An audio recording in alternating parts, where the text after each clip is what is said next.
Welcome back, my friends, to the show that never ends. I'm so glad you could attend. Step inside, step inside. Some of you will know who wrote that. Now then, what have we got here? Well, we've got an exploded dynamo or a generator, depending on where in the world you live. And what this thing does is it makes electrical power from the rotation of the engine and charges your battery. And your battery then provides the current to light up your lights and to spark up your sparks. So it's kind of important that it works. Now this is the original. It was on the bike in '74, and when I took it off, I had all intentions of replacing it with an alternator, because everybody knows that alternators are more efficient and better and more marvelous in every way. But I thought, well, does it work? And anyway, how much power does it give? Well, this thing gives 300 watts, which is, quite a fair bit.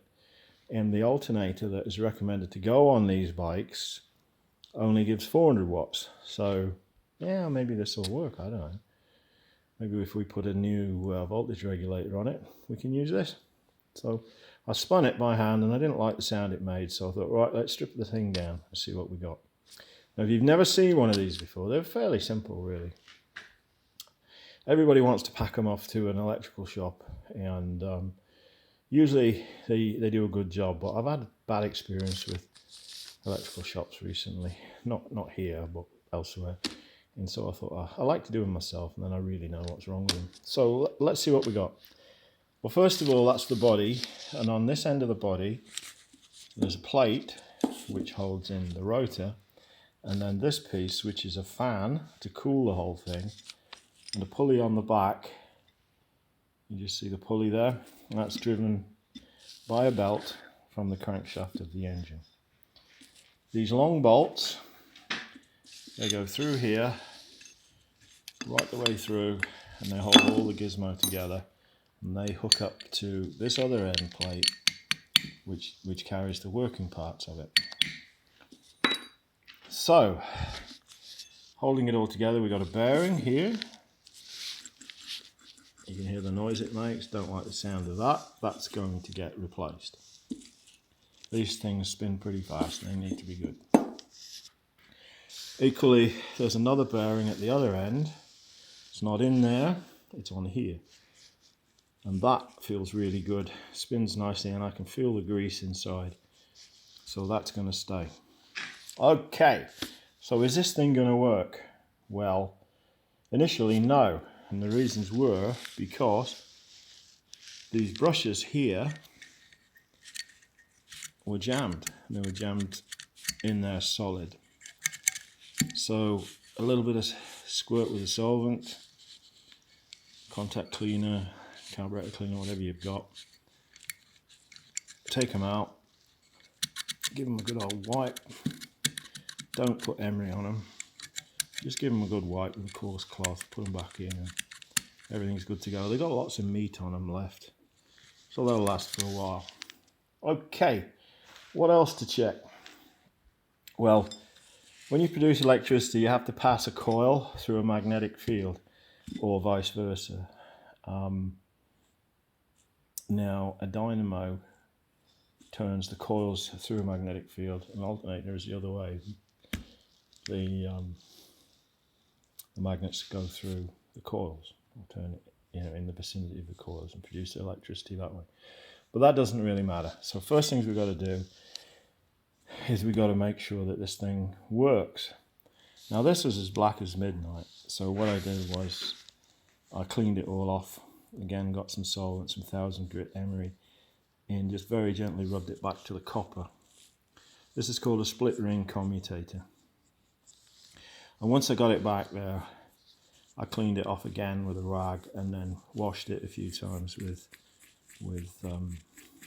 thin solvent like carburetor cleaner or slap shot, something like that, just to wash all the particles out and make sure everything was good. There's no abrasive particles in there that are going to wear my brushes away prematurely. Okay, so that's done. Next thing to do was to check the windings in here, check these coils. So we get the old multimeter out, put it on resistance. I'm not going to do it now because I'm one-handed, and I tried to demonstrate one-handed on on the thing, and I had to stop the video.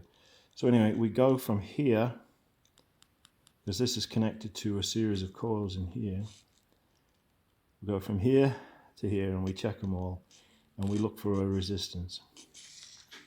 And the resistance should be the same all around. On these it was 0.2.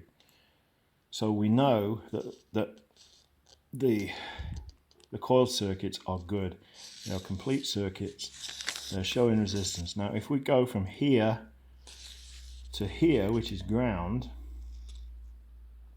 we should show an open circuit. There should be nothing flowing.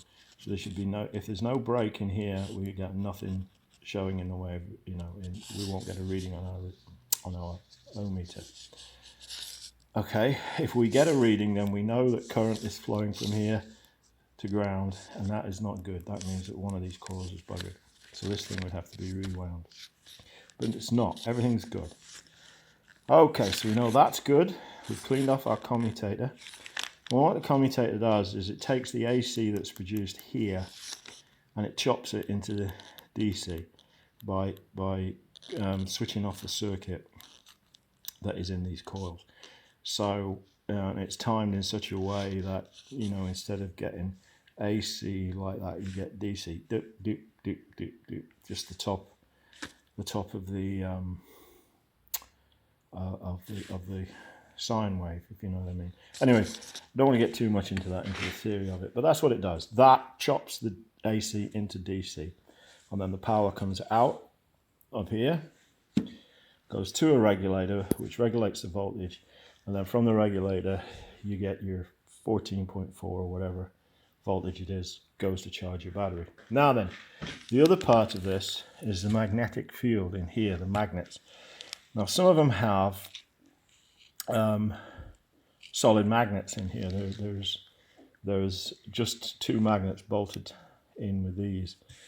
Okay, you've got two big screws, and they hold the magnets in. Now I think Lucas have just got magnets. I can't remember. It's so long since I did a dynamo that I can't really remember. But this has an electromagnet in here. Okay, so to generate a magnetic field, we've got to apply electricity to it. So we've got a battery here, we've got the positive here, which goes to the case. It doesn't really matter which way we do it around at the moment, actually. But and then, well, actually no, that goes to the coil. Now we've got coils. I don't know if you can see. We've got coils here that are insulated, and then we've got a piece of soft iron there, which picks up the magnetic field generated by the coil.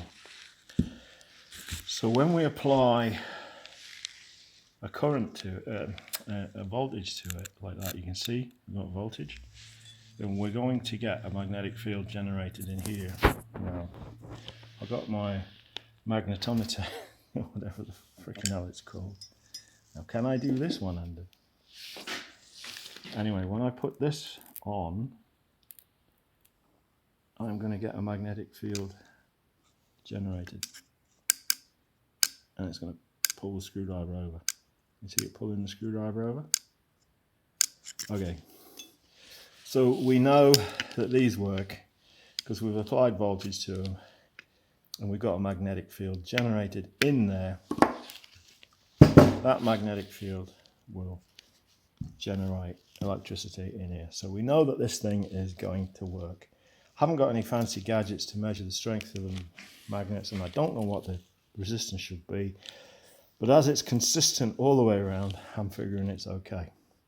So all I need to do now is put a new bearing in here, and this little gizmo can go back together and go on the bike, and fingers crossed it should work. And what will it cost me?